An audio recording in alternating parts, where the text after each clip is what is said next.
great big broad shoulders. I'm like, whoa, specimen. Yeah. Brown belt with 2 stripes. And he, would you like to roll? And I was like, in my mind, I'm like, absolutely not.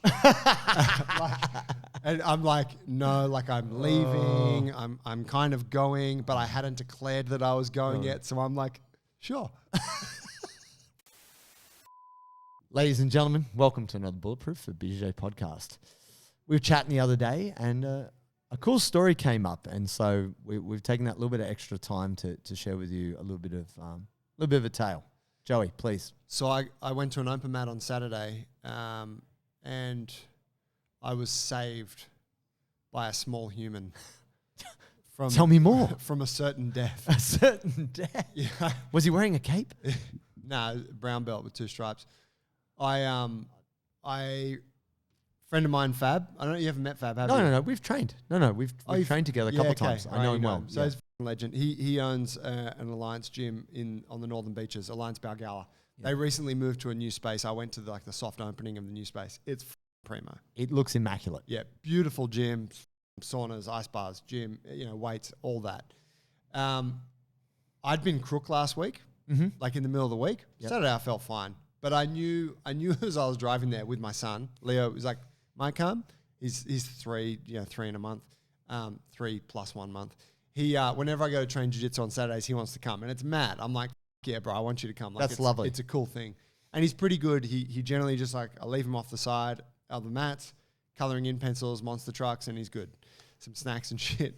Anyways, we went and we're driving over there, and I'm like, man, I'm not feeling up for like war today. Not 100%. Nah, but I know whenever I go to that gym, there's wars. Well, not wars, but there's tough rolls. There's good people there. Yeah, they got like a really good, they got a bunch of people coming up. They've got some really good black belts, and they got their new black belt Dan, who I rolled with, is a great roll, and then their coaches and stuff. Fab's a monster. It's great, really good training. Anyway, I got there.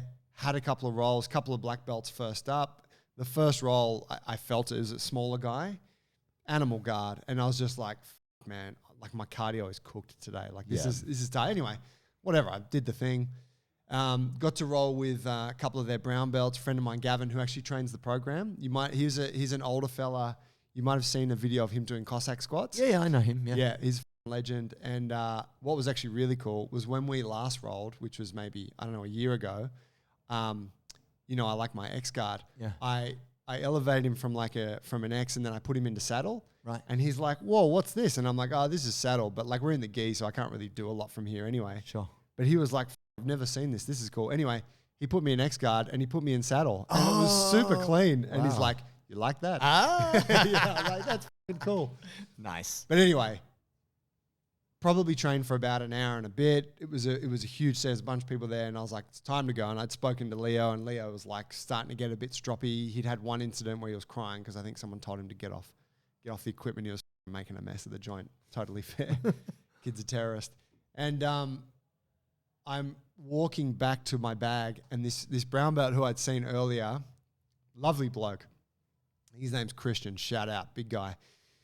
I don't know. I don't want to over embellish. I'm thinking 6'4", sure. Right? And like brick shithouse. This is a term in the Australian vernacular to mean the person is built solid. Yeah. The guy's thick. Like really great big broad shoulders. I'm like, whoa, specimen. Yeah. Brown belt with 2 stripes, and he, would you like to roll? And I was like, in my mind, I'm like, absolutely not. And I'm like, no, like I'm leaving. I'm kind of going, but I hadn't declared that I was going yet. So I'm like, sure. We just regret it as soon as the words leave your mouth. So we had a roll. We started the thing, and I'm like, Joey, all you got to do is just not get caught underneath this guy. Like, just don't get caught underneath. What's gonna happen. You're gonna go and this is what I do. This is classic me.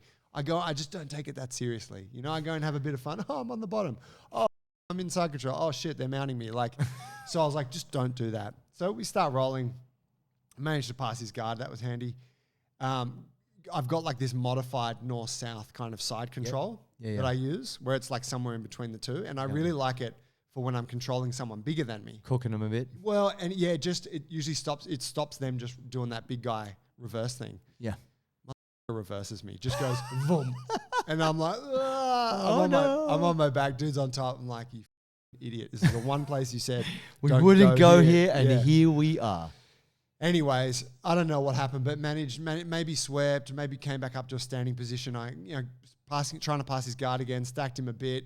He throws on this baseball bat choke and goes all in on it. Oh. That's where they go belly down, right? Yeah. Yeah.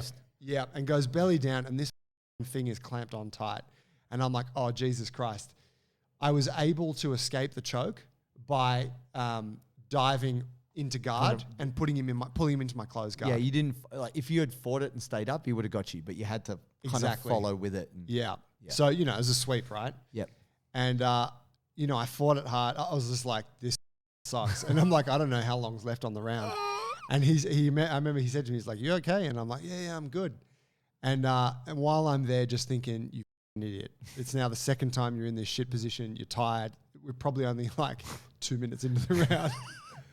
I hear a young child crying.